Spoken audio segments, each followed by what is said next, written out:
अगर हम चाहते हैं हमारे घरों में अमन हो, हमारे घरों में सुकून हो, हमारे घरों के अंदर वो खुशियाँ फिर से लौट आए, तो मेरे भाइयों आज भी हमारे पास वक्त है। आइए हम कुरान को पढ़ें, कुरान से प्यार करें, नमाजों से मोहब्बत करें। जब वालिदैन कुरान पढ़ने वाले होंगे इंशाअल्लाह अल्लाह की रहमत से फिर औलाद भी कुरान पढ़ेगी। जब माँ बाप नमाज पढ़ेंगे तो फिर औलाद भी नमाज पढ़ेगी। जब माँ बाप हर मामले में, जब रात को बच्चा सोता है, ये जुमला ही बोला, बहुत जुमला बोला जाता है, अगर हम इस जुमले में थोड़ी सी चेंजिंग कर लें तो ये जुमले में वारे न्यारे हो सकते हैं।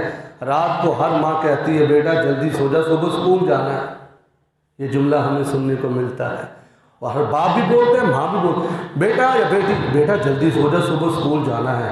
काश अगर हम इस जुमले को यूँ कहें, बेटा जल्दी सो जा, सुबह फजर भी पढ़नी है।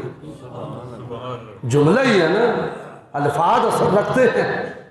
सिर्फ इतना जुमला कह दे, बेटा जल्दी सो जा, सुबह फजर की नमाज पढ़नी है, यकीन जानिए खुदा की कसम जब वो बच्चा सोचेगा, लेटेगा, कहेगा मेरी माँ ने मुझे नमाज का कहा है। अगर इससे बढ़कर कोई काम होता तो मेरी माँ मुझे वो नसीहत करती, मुझे बात कहती, मैं सो रहा हूँ तो मेरी माँ कह रही सुबह नमाज पढ़नी है, तो पता चला वो नियत करके सोएगा, सुबह मैं उठूंगा सबसे पहले नमाज पढ़ूंगा। याद रखना मेरे भाइयों, दिन का आगाज नमाज से करेगा, फिर फरिश्ते उसको वेलकम करते हैं। जो दिन का आगाज अल्लाह की नाफरमानी से करेगा, फिर उसको शैतान वेलकम करता है। अगर हम चाहते हैं रब्बे रहमान के फरिश्ते हमें वेलकम करें, तो हम दिन का आगाज अल्लाह के कुरान से करें और सिजदों से करें। इंशाअल्लाह पूरा दिन सौखा गुजरेगा।